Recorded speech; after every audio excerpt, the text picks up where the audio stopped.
everyone, welcome back to another edition of Tourism Overhaul. I'm your host, Carrie Hall, and we're here today on location at the beautiful Hidden Gems Villa in Inchmarlow, Christchurch. As you well know, part of our philosophy and strategy is to give positive exposure to little-known properties, experiences, attractions around Barbados in order for Barbadians to better know what is on offer and to know where to go and to patronize these businesses. We would like to thank Miss Anne-Marie Dyer, who was gracious enough to allow us to come and film at this beautiful, beautiful property. We have a very, very special edition for you today. It's a bit of a tourism flashback of sorts, where we're going to have a very special guest. A lot of you may know him by his phenomenal exploits on the field of cricket. I know him simply as my daddy. He was once a former Minister of Tourism, and for the first time ever, father and daughter are going to we're going to talk tourism with you today. So it gives me great pleasure for this exclusive interview today with my father, Sir Wesley Hall, and I am hoping that you enjoy this conversation, not necessarily an interview, that I'm going to have with my father as much as I enjoy bringing it to you. Daddy? Hello, Carrie. How are you today? I'm fine. I'm glad that you've invited me. I haven't seen you for a while. What a stunning visage. You know, sartorial splendor for days. Thank you, look well. Father. So this is a very interesting conversation because you've been in tourism. I, as you know, have also been in tourism, but we've never really sat and had a tourism conversation. So when you were the Minister of Tourism from 1986 to 93, you know, I was a bit of a teenager. I was 18, 19, was, you know, very focused on my own life. I was aware of what you were doing, but this is the first time we were really going to have an in-depth assessment of your governance of the tourism industry. So I'm looking forward to this very much, and I hope you are too. Thank you very much. Now, the first question I have for you is, when you were the Minister of Labour, I think, and Sports and of Youth Affairs, Women's Affairs, when the DLP government won in 1986, that was your first portfolio. But then when Errol Barrow died suddenly, and who the now Sir Erskine Lloyd Sandiford took over as Prime Minister, he handed you the tourism new ball of sorts. As you know, tourism is deemed now, today, and even back then, as the most valuable jewel in the ministerial crown, where tourism is the economic and social, you know, that is the main industry for the engine of growth. Yeah. A lot of responsibility would have been put on you then, and you were still, you were only a minister for a year. What did you feel when he reposed that level of confidence in you? Well, I was only a minister for 1 year, but I had 10 years not in the cabinet, but 10 years in the Senate, and you know that is some experience. But you must remember that when Mr. Barr died, you know, it was, you know, wailing and gnashing of teeth in Barbados. I was in Europe, and Mr. Clark called me and said, look, the skipper, you know, died, and you need to get back home as soon as possible. So obviously I was supposed to speak in the big speech in the next day, and I couldn't do that. We had to hurriedly look for, you know, to get me out of the place. So I came home, and the first thing Mr. Sanford, or you know, our leader, he wanted to see me right away.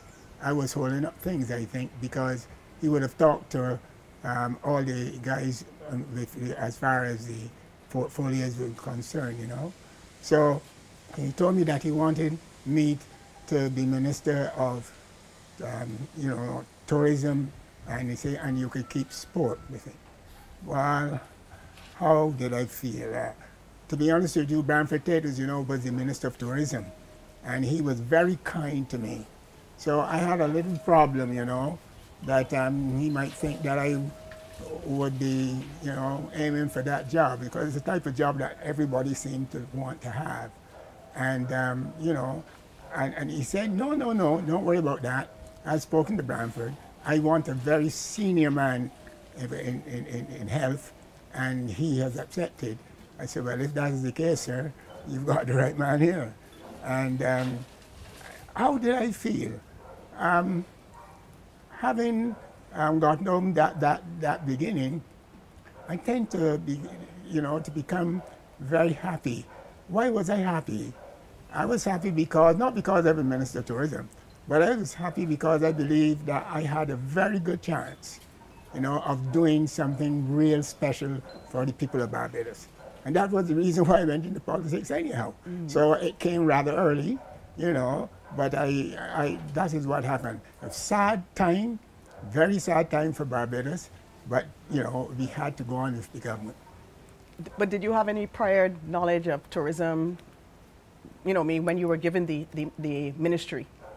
Oh yeah, I was the shadow minister for tourism when I was in the Senate for the 5 years. And obviously, I was also shadow minister for sport.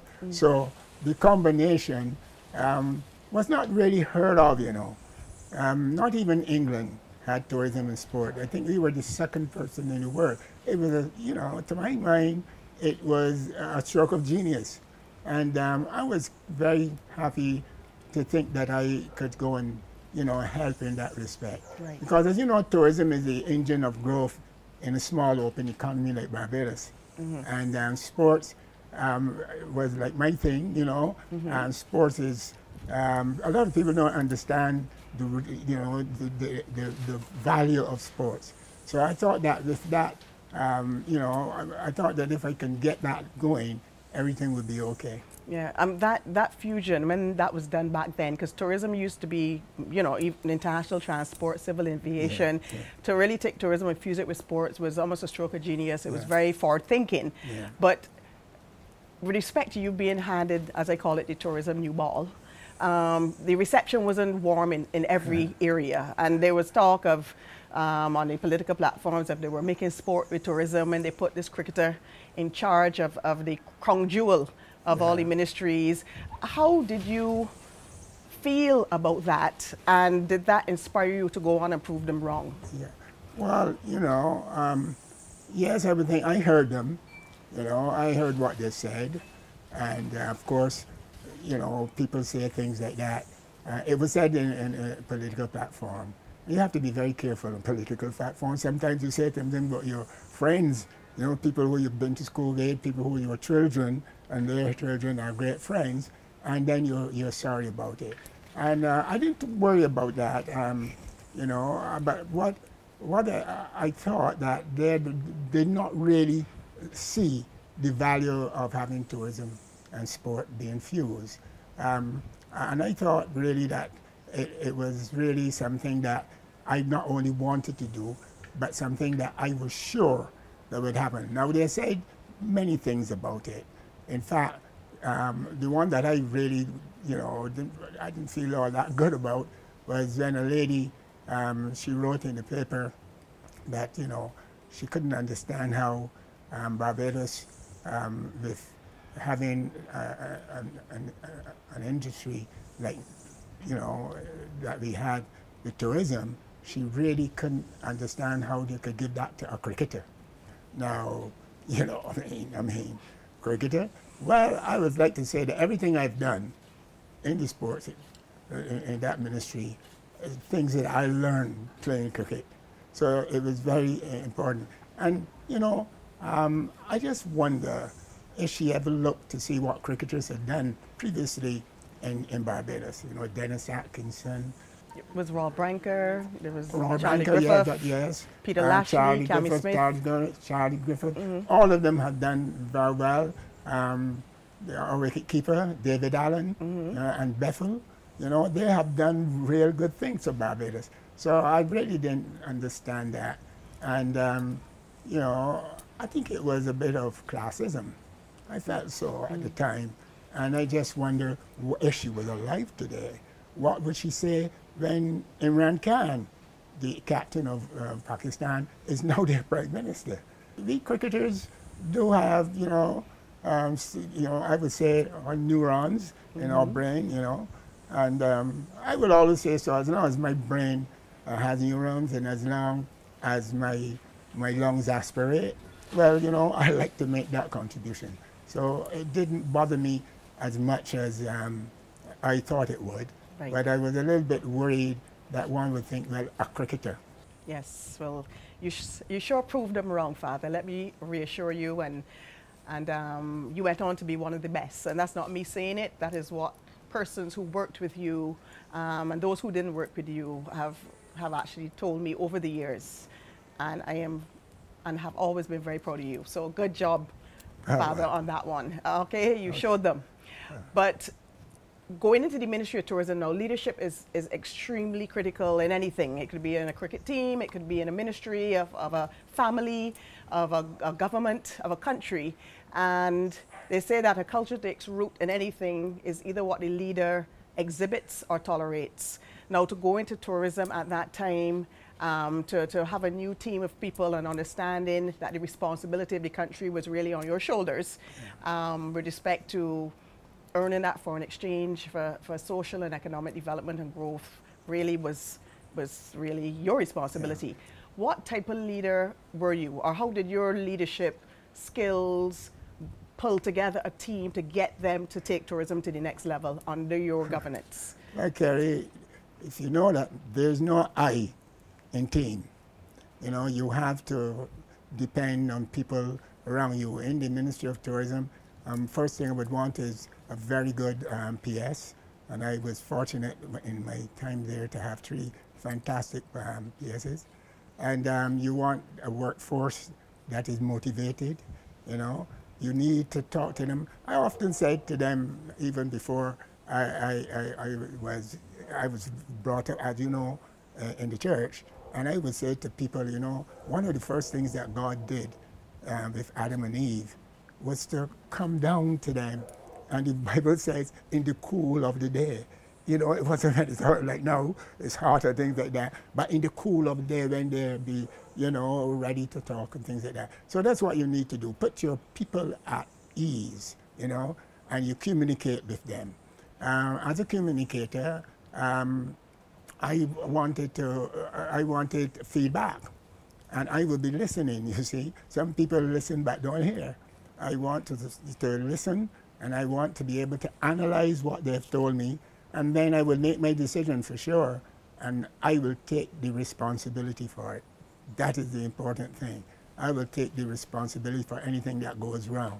But you see, in tourism, you have some help. Not only did I have a good staff, but I had a very good board, you know, and I felt that, you know, not only that, you need to have people not only working for you, but working with you. For instance, CTO, you know, and Mr. Gene Holder. Dr. Gene Holder. Yes. Very bright man. He was a PS in the government, and not that everybody has to be bright or anything like that, but he was extremely bright and very good to Barbados, you know. So I was able to, in the early stages, to, you know, feed off his you know, knowledge. And you have to get up and run, Kerry. You can't be Minister of Tourism and relax for 4 months and say that I'm reading files. You know, one of the first things I did in the first week, I reopened the office in Germany. Now, you know, some people were saying, he just come here and he makes such a big decision. But I would not have done that unless I had more or less spoken to my PS, the deputy PS, and the chairman of the board, and the deputy, and you know, and I would also have asked Gene what he thought about it and things like that. I really needed to know. You know, that feedback was important. Right. So I did that. But I remember though that you were always very approachable, very accessible. You were very kind. You used to. This is for me now, living with you back then and knowing how, because I would have to be the one to wrap the gifts. Yes. I remember, you know, all the ladies in the office, you know, Christmas gifts, just little tokens. You would always make sure everybody lined up and got their little gift, or Valentine's Day. I know for sure when I used to come and visit you during the estimates, you know, everybody will come and bring lemonade, you will get the buckets of chicken. So you were a very kind person, and this is exemplified by just the other day when you were knighted. All of the staff from your old staff, and you were Minister of Tourism 30 odd years ago, turned up and they had a special day for you. So the fact that they never forgot you and they always talk so fondly and highly of you. I think that that is testimony to the type of leader that you were and still are in many cases. So Yeah, well, I think that, you know, that is very, very interesting. But we're getting here to the very important part where we're actually going to do an assessment of your governance, Father, where we're going to take some measurement. I took the liberty of getting the long stay and cruise passenger arrivals during your stay. Yeah. Your stint as minister, I admit to you that I am not someone who measures the success of tourism by arrivals or numbers crunching. I'm a visitor spend girl, and how it impacts the society and everything else. But I know that, you know, ministers and successive governments use numbers as a measurement for success. So in this case, we're going to use your numbers because I didn't have spend, I only had numbers. And I'm going to go through this with you, and you could probably explain to me why this would have occurred. Now, I realized that under your tenure, you broke all records for tourism arrivals in 1989 with 461,259 long stay arrivals. That was the highest Barbados has ever recorded. And I thought that was a phenomenal feat after just 2 years in the seat. But I looked and saw that the numbers from England would have climbed dramatically under you to their highest numbers ever of 118,000 in the same 1989. Could you give me a reason why you were able to, because up to then the US market, the most travelers came from the US. Yeah. Under you, that's what started the turn around to where the British numbers took over the US numbers. Can you explain to me what you did, what strategies did you employ to turn around the British market? One of the things that happened is that in England, you know, we would probably be marketing in London and, you know, Birmingham and, you know, and up in the north there. And what I did, we didn't have a lot of money. That was the problem. You go to the estimates and things like that, but you then have to, when you going in, you have to go to the Minister of Finance, which is nearly always the Prime Minister. So you don't really get away, you know. And the guillotine is always out if, you know, even tourism. You find that you cannot just go giving the money all the way to one person. And I can remember I went to the Prime Minister for about $14 million, and he started rather low, you know, about 6 or 7. And as a negotiator, I know that I was going to be in trouble. And I was there waiting. I said, I'm telling him, you know what we need to do, Prime Minister? We're going to go right through everything, going to the north, up in York, you know. We want to go to Wales, you know. We want to be in a position where we've covered a lot. And I said, I've already told the staff in London, they were fantastic. They did a great job, you know. And the tourist board, they knew what was going to happen. And I think he gave me about $12 million, and I jumped up in the air, you know, it was great. We could afford then to put an increased marketing schedule in place, you know. And with the office in Germany reopened, you know, we were now in a position to get the other European countries going to Britain, going to Italy, and then to London. So it's a 2-stop passage, you know. You don't want people going and having to stop 3 or 4 times, you know. And while I say that, it was also a great thing to have the planes from America, to get them coming on a non-stop flight. You know, it's amazing to get them coming on one flight. People feel that, you know, it is all luck. No, it takes a lot of negotiating. You know, not by me. The negotiating will go on with the staff. You know, very good staff, and they will be looking for good, you know, airspace, so that we need to get the people here. So that is what we did. It's a combination of many things. Airspace, to get the planes coming, and to get the people coming from Europe, and you know, when you do that, you'll probably find that the cruise people there was fantastic. You know, we were able to market it properly and things like that.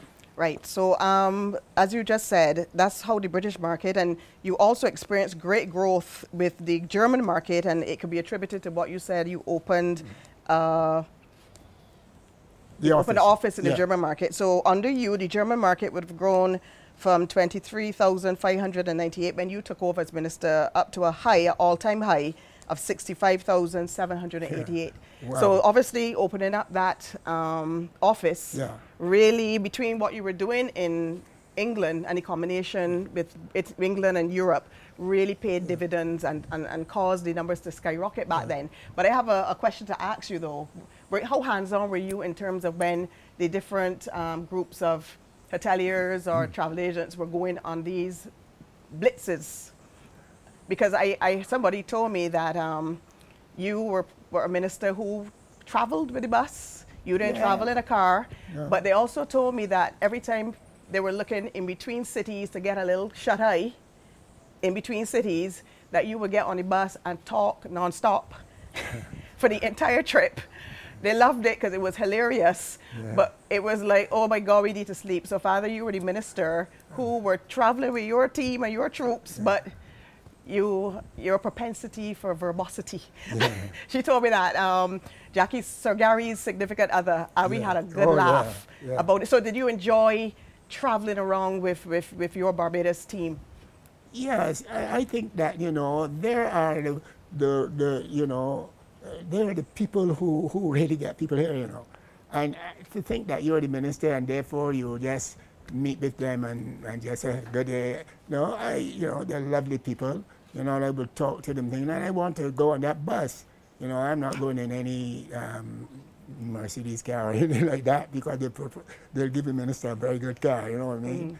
And I thought that it was a good thing to be there with them, you know, when I go to, all right, we have our own people in the ministry, but there are also people working down at the Board of Tourism. I mean, you know, it's they're not civil servants, but at least they are doing a fantastic job. Right. So I need to go down there and see them. I need to talk to everybody that I could find, you know, and to know what's going on. Not only that, when you go overseas, you know, there are people who come to Barbados on farm trips and things like that and know Barbados as well as anybody else, you know. And you need to really sit down with some of those wonderful people and find out what's happening. You see, one of the ministers that I really looked at and saw was the Jamaican minister. I think you might know him. But there was a guy who was, you know, in everything, you know, and in any board outside of Jamaica, it meant that he was able to get the information that was very important. So, you know, you look around and you learn from others. That is great, because you could never think you know everything. Exactly. You know what I mean? You kind of benchmark best practices. Exactly. So even you did that, Father. That is very good. Even I, yes. So I just have one more thing. In terms of cruise passengers now, I realize the numbers here were phenomenal, where when you took over in 1987, the numbers with the cruise passengers was 228,778. When you left in 1993, they had increased by approximately 200,000 passengers to 428,611. What was the cause of this trajectory in the cruise passenger? I mean, these numbers took off and they never really looked back after that. It was a combined effort, you know. It was a combined effort. I think we looked at it and we realized, look, we can get more people coming in here, you know. We could get them not only just coming to buy water, you know. I was interested in, we have great singers in Barbados. Why don't you take 20 of our singers in Barbados and you know, go. But so many of them have done that, and were not necessarily traveling in the Caribbean, but going out east, you know. But it was a combined effort of everyone. That's what I wanted. You know, the board was doing a great job. The CTO was doing a fantastic job. And we were marketing, and as long as we got them to realize that, we know what was going on, it was okay. So we did as much as we could do. Not because I was the chairman, because that goes around. You don't get to be chairman because you're the minister. You get the chairman because the other people see your potential and would vote for you. Okay, Danny, I still assessing your numbers and doing an analysis of these arrivals. I see here that even though you were on an upward trajectory and you had the highest numbers ever, that after 1990 there was a precipitous plunge in numbers, particularly in the US market, the British market, the Canadian market. Ironically, the European market continued to grow and then it flatlined out. But I realized that you also, I mean, this is every minister's worst nightmare, a global crisis. I mean, the ministers today have corona. The minister back in 2008 had a Great Recession. Back in early 2000s, you had 9/11. But you had your own crisis because right under your watch, 3 years in, 1990, Gulf War struck, global recession, but Barbados was also going through its own recession. Things were really, really bad. We had to go back to the IMF. How were you able, because I know money was scarce because inflation was high, unemployment was high, the government had to stop capital works, they had to really, everything, spend went down, government spend, taxation went up. How were you able to govern? I know you need money for marketing. How were you able to see past those years? Because the numbers tell the tale of what happened back then. Well, should I say to you that it was from amazing grace to disgrace? Because when you're out there on the hill, everybody think you're a giant, But then when it does that, you free fall. Oh boy, I told you all, don't bring that man over here, that sort of thing. And one thing we did though, I went to England and I felt this. If every report I see, the tourists say that the Barbadian people are the most wonderful in the world. That's our greatest resource, right? If they say that about Barbados people, well, they're here. Pray tell me, if I go to England then, and I see the Barbadians there, just because they live in England, are they really going to change the demeanor? No. So I went to them and said, look, we haven't got any money. And, we would like you to help us with the marketing. And my workers in London are with us. And will say, go here, go there, and things like that. And I remember when Wesley, he would get his group, his Barbados group, and I'd have a meeting to them and say, look, we will have a little competition, I want you to market Barbados and things like that. Those who come first would get the big hotels, and then it will go down like to the smaller hotels. And you'll be surprised how people, woke up and did that and help us. And I think that things like that, is those sort of things are very noteworthy. And I just want to say to you that it wasn't easy, because in tourism, it is a ministry that people can, deal with you in terms of criticism. But then when you now have to look to do something, it is, very hard. Then we got the problem with the economy now. The Prime Minister, as you know, would have asked the people in the office to give him 8%. And I took it upon myself to go to every department in my ministry and encourage people, hey, come on, give us 8%. And, don't let us have to devalue this dollar or anything like that. Far from that, And I encourage people, and I must admit, though, that my ministry, I think that everybody went in. It was a great thing. Of course, you'll get back the money. We didn't know when, but by the time it came back under Professor Owen Arthur, your cousin. And, we were very happy to have that. So that is excellent. As you know, you were able to overcome, because I saw the numbers, particularly in England, has started to turn around in the last year. So I think by 1993, things had started to turn around, and then that was the end of your tenure. But I think you did have a sterling in terms of your performance during your tenure, and I think the numbers speak for themselves, and a lot of wonderful things that would have happened then in the tourism sector. But as we said, you were the Minister of Tourism and Sports, and I think Barbados was the second country. I had a book on sports tourism once, and I remember coming to you running, because I remember in the foreword they had your name and Barbados being the second country in the world to ever fuse the two. And I think the first one was, I believe, Egypt. I couldn't find the book, and I was trying to do the research, and I couldn't, or Greece, one of them. But Barbados was the second, and which shows how we always, you know, are very forward thinking. Yeah, it was Greece. And tell us a little bit about sports tourism, how your vision, and if it has materialized in the way you would have foreseen it when the two were merged. Why did it work like on you? What were the important critical factors for that? I really could not understand why people wouldn't think that tourism and sport would have done well, because all you had to do is to make sure that tourism will be complemented by sport, and not, you're not running against it. That's what, if they were in two different ministries, you know, with two different ideas, well, you can get a lot of, you know, things happening that you wouldn't want to happen. But with this, let's look at tourism.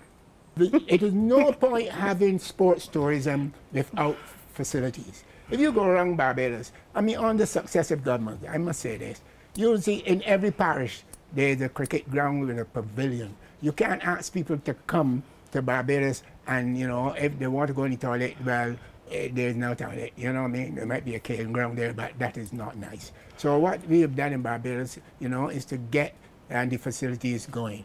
The big thing, though, was the gymnasium and its environs.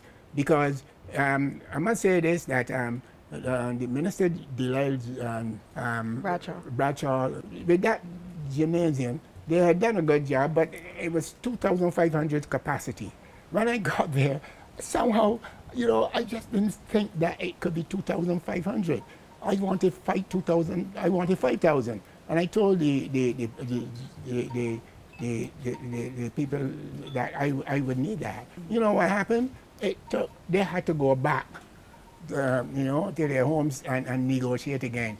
And in all that time, I'm under pressure, because what's wrong with the gymnasium? You know, and they said, soon coming, soon coming. And when it was done, we got it at last. And, you know, it was amazing that you could now play hockey on AstroTurf. You play football on AstroTurf. There is a 50-meter pool, and there is a lawn tennis, a wonderful court. I must tell you about that. Why I'm saying this is you have to have facilities. Then 10 years down the road, they might be getting a little bit ragged. So you need to do that. Okay, that's great. You know, a lot of things have happened in the areas of sports tourism. I agree with you that when the two ministries are together, they tend to work better, because you would have oversight and could create a strategy that involves both. When they're apart, you know, it tends to drift. And in some ways it has. We've had a lot of world-class events, but that's an area that has a lot of potential for Barbados and will continue to do so in the future. Now, I just want to speak about, I know there have been some high points when you were Minister of Tourism, and I took the liberty of taking this down from your wall, and this beautiful picture. This is such a lovely picture. Can you tell me, this is Wesley Hall. I know you were the Minister of Tourism and Sport in Barbados then, with the indomitable Nelson Mandela. Could you explain to me what you were doing in South Africa and how did you meet Mandela, and just tell us a little bit about what it was like to actually engage the great man himself? Well, a delegation came to Barbados and to speak to us, and my PS brought them in, and we had a discussion with them. What they were saying is that, you know, they really wanted to come to Barbados and see if they could, you know, increase the love that the South African people had for us. You must remember that we were the ones who allowed them to come back into cricket in 1992. And as the Minister of Sports, I must say that I had the responsibility of doing it or not doing it. I mean, not that I could, you know, come out and say no. We wanted to do it. I sent Sir Garfield Sobers and Sir Austin Weeks, Sir Austin Seeley to South Africa to speak to the very important black comrades, you know, about what they think about the tour. Then I got Mr. I think he probably our family, you know, because he's a king, Morris King. He was the boss in London, the diplomatic corps, and I got him to, you know, deal with his counterparts, let us know what is the position, is this a good thing to do, and everything worked out right. So they were very happy with that in 1962. So I'm in 1963 now, and they said, why don't you come to South Africa? 1993. 1993, I'm so sorry. Yeah, why don't you come to South Africa and, you know, have a real good look and also meet Mr. Mandela? And, you know, I said, what? Yeah. Well, again, we didn't have much money, so I couldn't take anybody else. So I went on my own. And when I got there, I said, what? I said, Al, what are you doing here? He was on an assignment. And I was going the next morning to meet Mr. Mandela. And I said to him, listen, my PS is not here. We could afford it. But since you're here, will you accompany me? You'll be my emissary, you know, and bring your camera.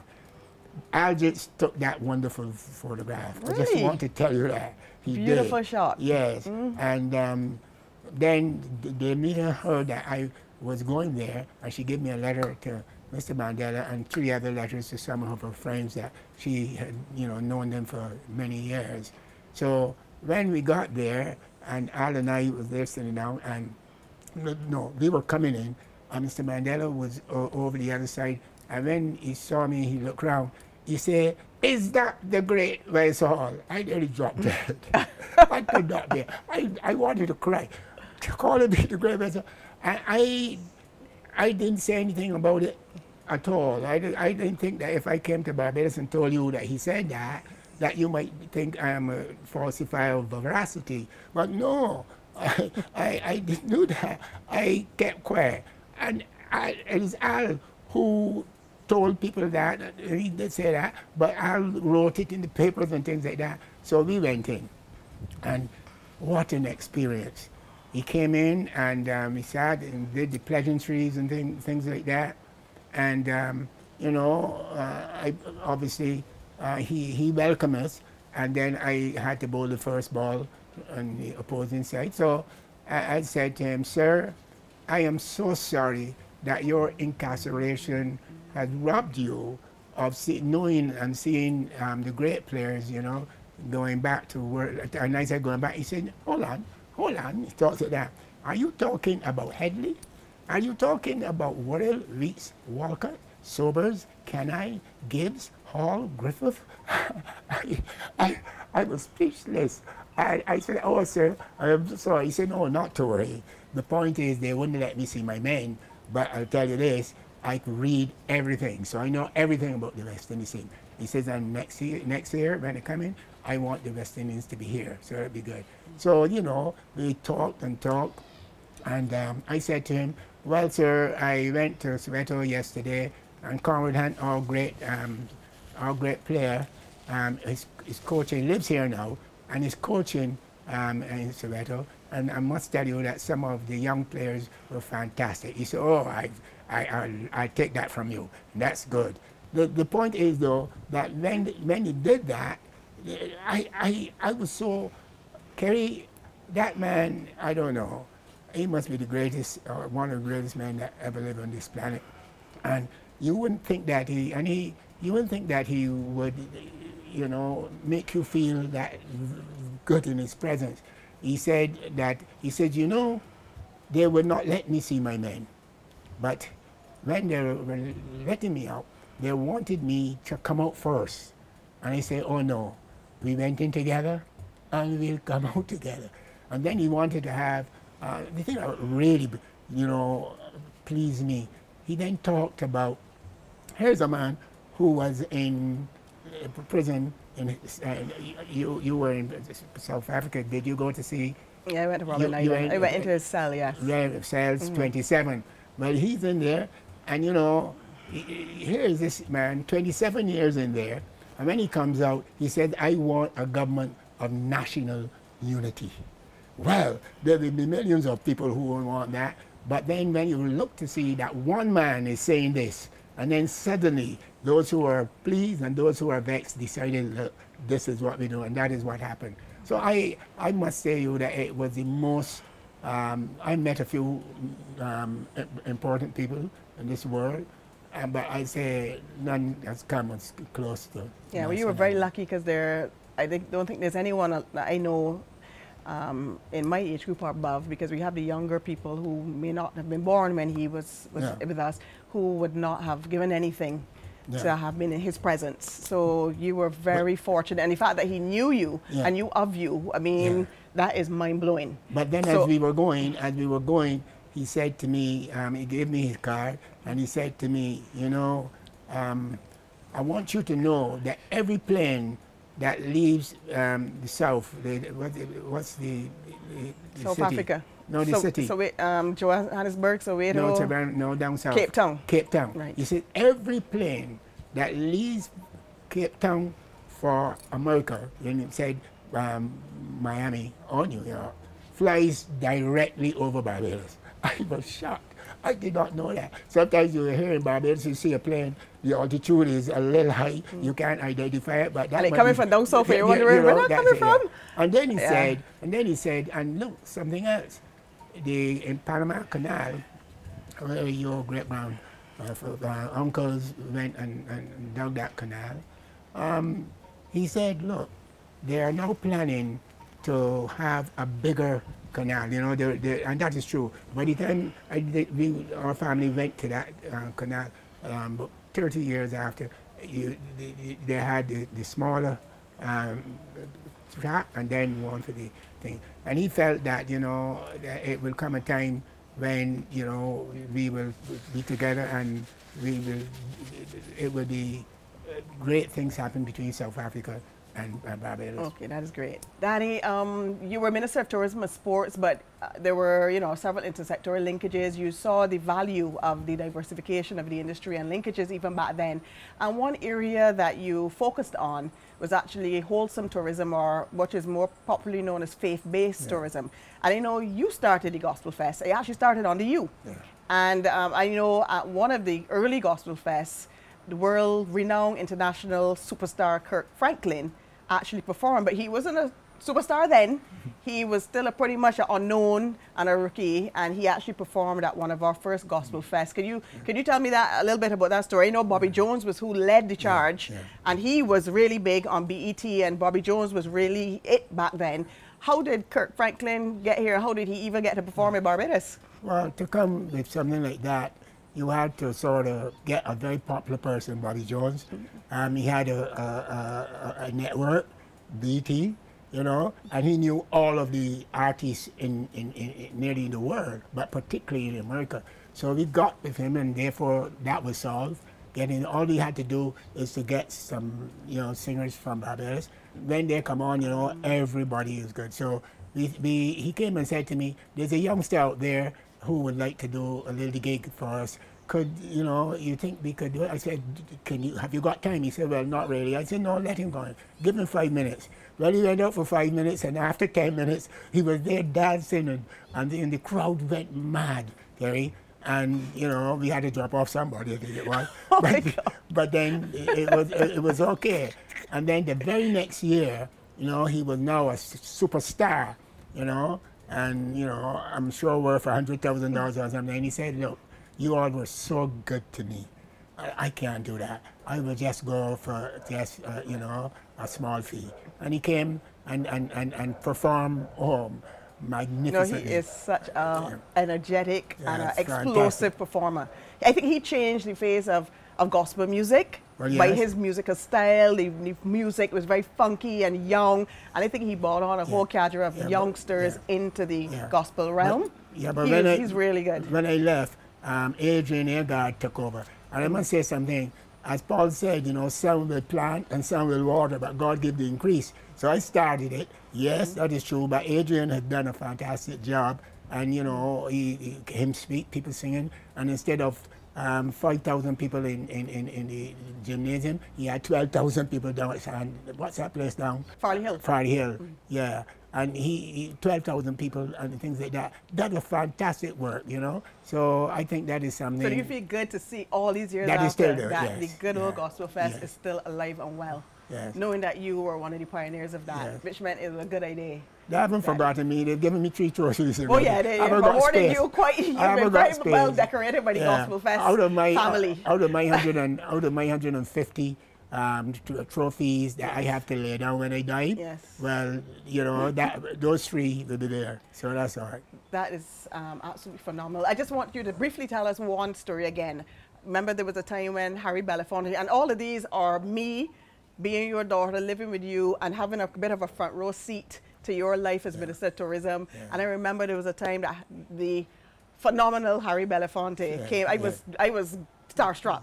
He came with a serious delegation because they were trying to get a really huge festival here in Barbados, and I don't think it materialized. Exactly what was that about? And I mean, the fact that we had drawn the attention of Harry Belafonte, I think that may have been something good for Barbados that didn't ever materialize. But can you tell me a little bit about that? He came here to receive a humanitarian award, and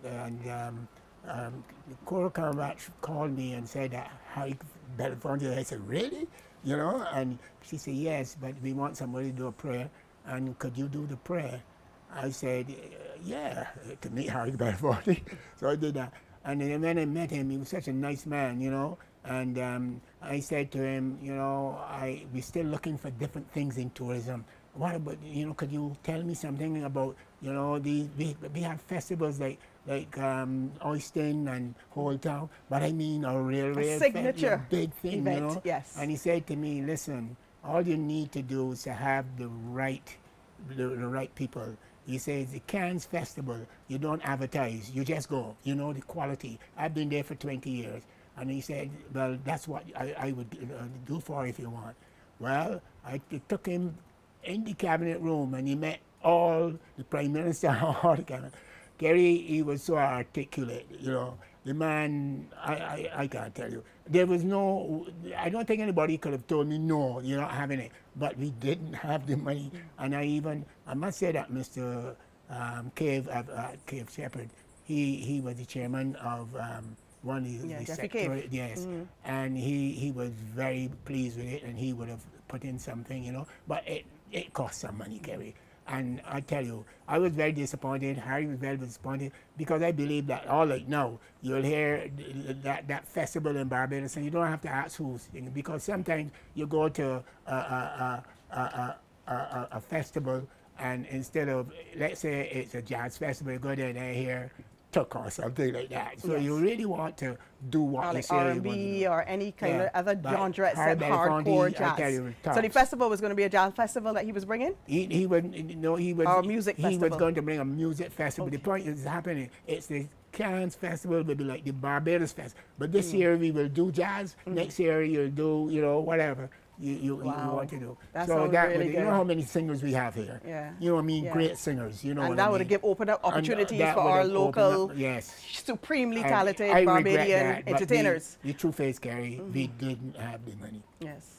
That is well, true. Okay, but that was still good. It was still good to meet Harry. I mean, you over your life, you have met many great people, but let me flip the script on you a little bit.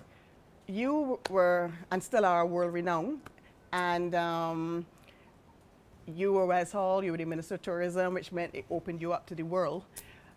Did your fame, or the fact that you were Wes Hall, open doors and influence people to, did you get things done because of the fact that you were Wes Hall and the people would have known you and probably revered you in some cases for your cricketing days? Did Barbados benefit from your fame where it opened doors and people would have accommodated you because you were West Hall because they would have admired you in another life while you were a cricketer? I don't particularly like the terminology that you are famous, so you know they come and see you. What I need to do is to turn that around a little bit and say yes, they would have heard about you and they wouldn't mind meeting you. I mean, when we were opening the gymnasium, Gregory Armstrong told me that he knew the Harlem Globetrotters. And I said, they compare them. I mean, he said, no, the captain is a Jamaican. And I've talked to him before, and he would like a call from you. And I called him, and bam, they came here. Yes, true. Loved they it, did. you know. All right.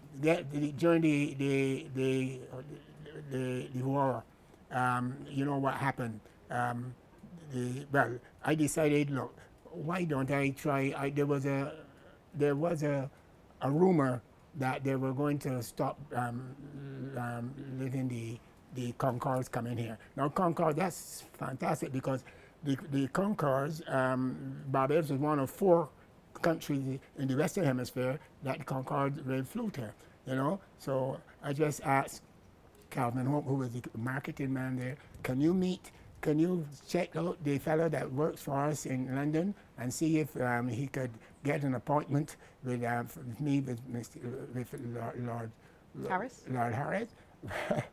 I had not met him, but you know. So he was the head of Concord? He was the chairman of the company. Okay. You know, and you know, believe you me, I was so shocked when he said yes, but he was so busy. It was winter, and I think I had to meet him at 7:30. It was so cold, you know, I tell you. And we went, and he met with us, pleasantries and things like that.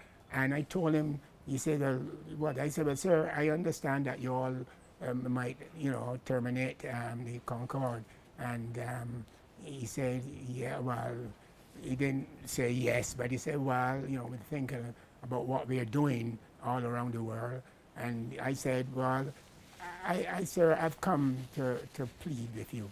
I've come to ask you if you could give us a little time. I tell you, he says, yeah. I said, well, the reason why I say so, I don't really believe the Gulf War is going on a long time.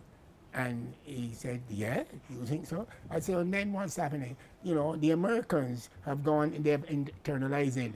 They're looking to have their own setup in the States, whereas England are not doing that. They're coming still, you know? So I wonder if you could think about that, sir. And I must have, he was a real gentleman. I forgot to tell you that I had got a bat with West Indies cricketers and the English cricketers, and he was very appreciative for that. You bribed him? No, I didn't bribe him, but I'll say this: he did not stop the Concorde, and what is more, so I wouldn't say it's the same Concorde, but there is a Concorde just down the road there. Right down the road there, Barbados. We're one of the few countries, once again, Barbados is so special to actually not be one of 3 or 4 destinations I ever flew to. We have our own Concorde parked there. Yeah. And I don't even know if we understand the value of such, but that is of extreme value. But I just want to flip the script one more time, Daddy, and we're winding down now. To ask you a question, I don't think I know the answer to this question because I never used to see you. It was tourism all week and sports on the weekends. I hardly saw you. Did you ever take a vacation in the 7 or 8 years that you were Minister of Government? No, nobody does. Because, Kerry, let's say you're Minister That's not healthy. No, I tell you, but you're Minister of Tourism and you go there for 6 weeks. You know, then somebody has to come in and, you know, and go for you. Now, with all the things that you have to do, important things, it's all right to come in. If my secretary was a fantastic secretary, as you know, Mrs. Cummings, she would tell them what, and she would keep for me. You know, so you can't take thing. Let's say this though. I must apologize to you since you mentioned it. I know perhaps you've been thinking about it and didn't know how to tell me, but look, I had 12 years playing cricket. You know, winter and summer. Summer in England and winter in England or Australia or what. 12 years. Never came back home about twice in that time. And that was 12 years. And then 18 years in tourism. And not 18 years in the government, 10 years in the Senate, and then 8 into anything. And I must say that, you know, I regret that I didn't really get the time really to be with you all. Although I think that I sort of, you know, I think I made up somehow with taking all of you to Australia, to India, to England. You all have done that, but that doesn't. But that's really, the only time we saw you. well, If we right. traveled with you, let me. I traveled with you a couple of times when you were minister, Yeah. and I would, like, if you were there on business, I would stay with a friend, but I would come over to the hotel and see you. You Right. took us when you traveled, because that's the time we got to spend. Well, Ironically. I hope that I hope that you would accept this apology. I don't think it's a good I do, thing. Father. Well, it might have been all right for me going all over the world, but it wasn't good for you all. I mean, there's no doubt about that. And I will say this, that anytime a man spends 12 years playing cricket non-stop and then 18 years in politics non-stop, well then he needs to get a checkup from the neck up. And I apologize to you for that. I accept your apology. You're right, Daddy, that, you know, because of your chosen path, we didn't get to see much of you. As I grew up, I understood you are one of those rare human beings that passes through this life, you know, one in a million, where you were just a man formed by the people. And normally when that happens, something is sacrificed, and unfortunately, usually is family life. But you still are very close with your children. I mean, even though you were out there trying to change the world, and I understood that is what you were doing.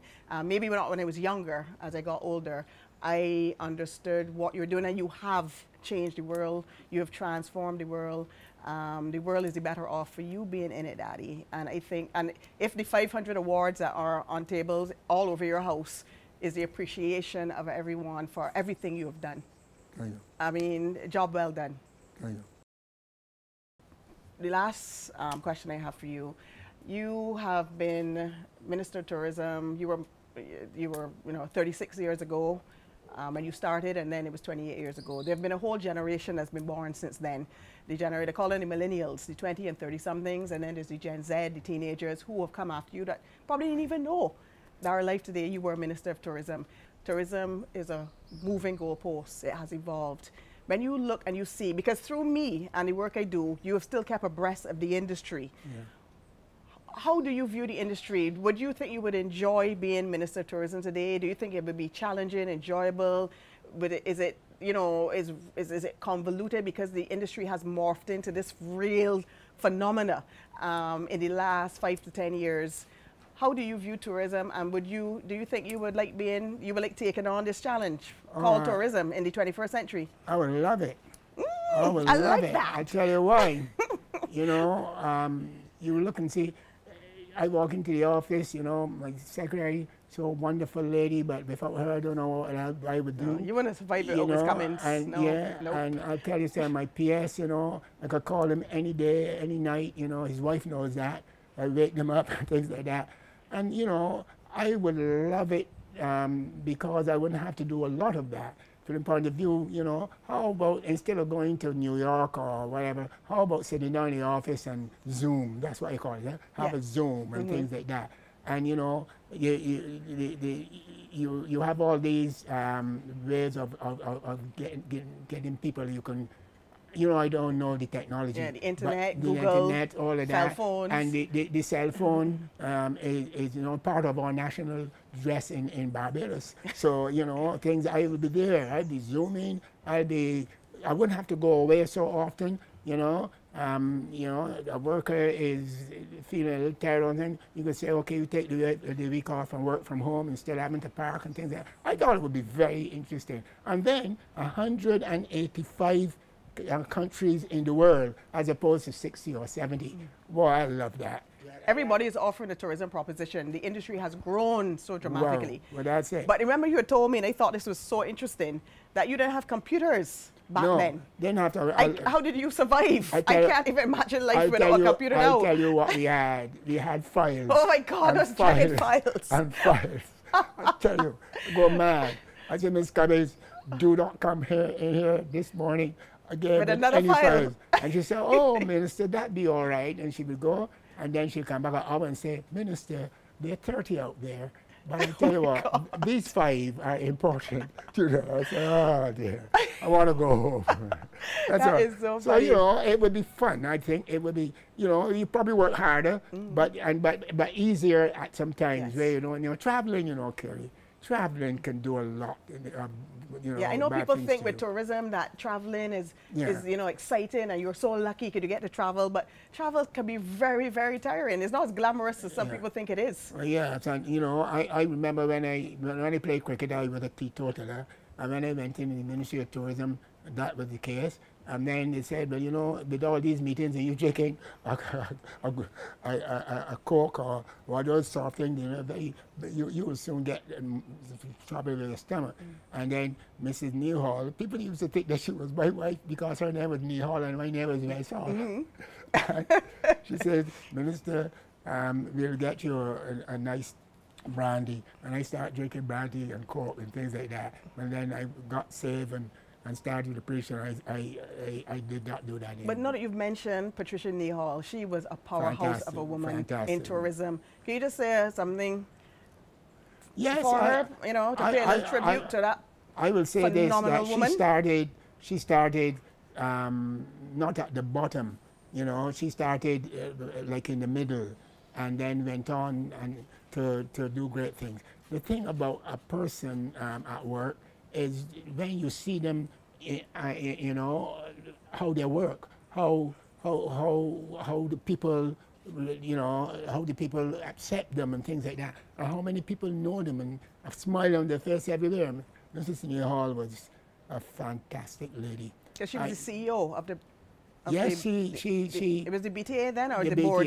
well, you know, we were BTA one time, and then we were the Towers Board, and then the Board of Tourism, a lot of things like that. But she was one of the few women at the top in tourism, because you hardly find women at the head of most tourism agencies. We've had our first Minister of Tourism this year, and you know, I think the first chairman is a woman.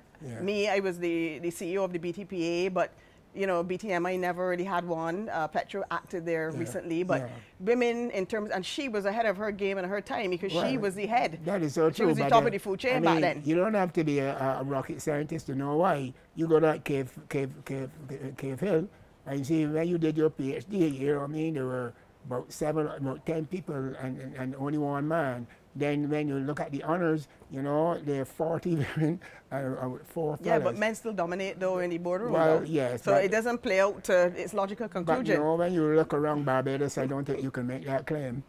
You know, the women have done very well. We have done well, but there's still room for improvement. I am against a system that men get more money than a woman for doing the same thing. Correct. I am and opposed to I know that personally. Yeah, you know, I'm opposed to that.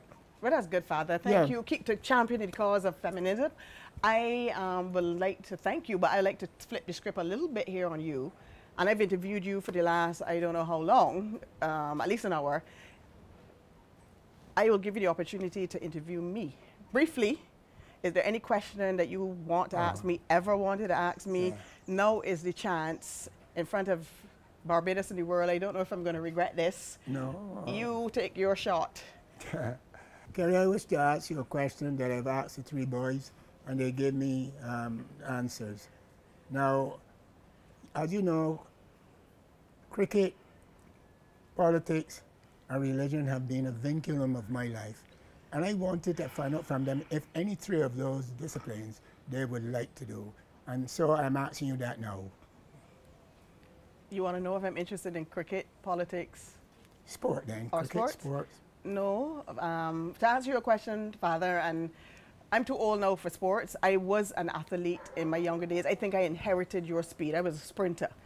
And I didn't particularly like it, or I don't think I had the confidence I needed to have back then at 11. It is something I regretted not doing because I just had raw speed. And I think my sports teacher then, she saw it. I don't know if she knew my lineage, that I was your child, and the fact that you were Wesley Hall and one of the fastest bowlers, or the fastest bowler in the world back in the day. And I inherited your raw speed. And I remember she used to enter me in races at the stadium, almost like a racehorse. She used to sign me up. I would just go and see. She'd be like, you're running 3 races on Saturday, etc. And for some reason, I don't know why I didn't take to it. And in hindsight, now at this age, if there's one thing I regretted in life, is not seeing where that gift that I have been given, that natural gift of raw speed, if it had been properly honed and trained, where what I may have become. So I thank you, Father, for that, and I apologize to you for not following through on that. And but I will never know now. But I think that was something that was just a natural gift, as I said, that I inherited. With respect to politics, the answer is no, no, hell no.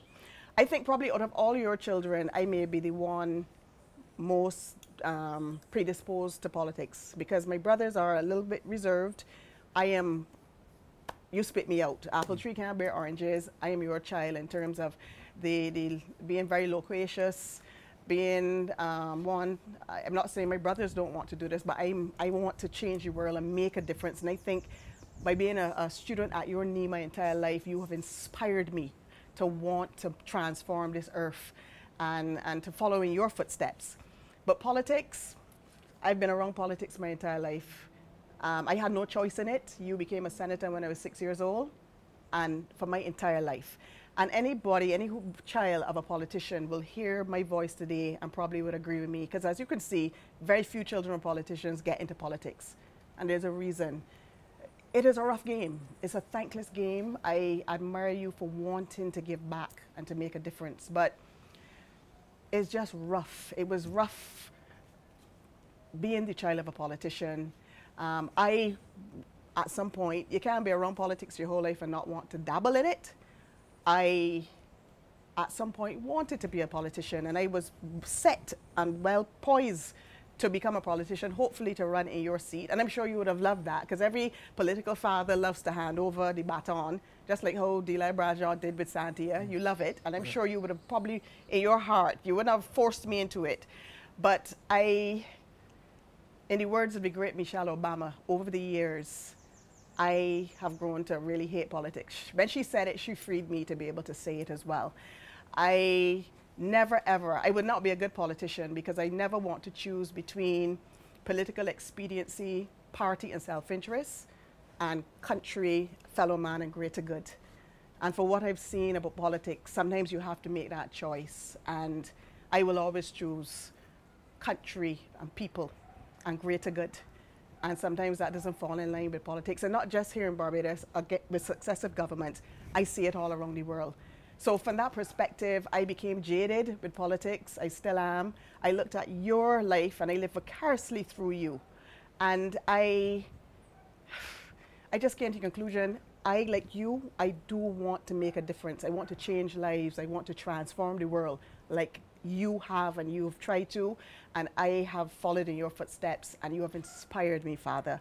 But I want to do that without actually having to throw my hat in the political ring. And I have tried that by working in the public sector to try to make a difference. Sometimes I realize you have to throw your hat in the ring, but I have resisted it. I don't want to do it. 10 years from now, please, Barbados, do not hold this against me. If I decide I have a change of heart and I throw my hat in the ring and somebody pulls up this video and plays it on the political platform, say, don't take you seriously. Look, she said they want politics. I do not know if, I think my destiny was leading me in the direction of politics. I've just pulled back. So, Father, I think that you were the perfect role model for me, and you've inspired me, but no to politics. I could say that without any fear of contradiction for all the aforementioned reasons. I'm sorry, but at least you got tourism. Yeah.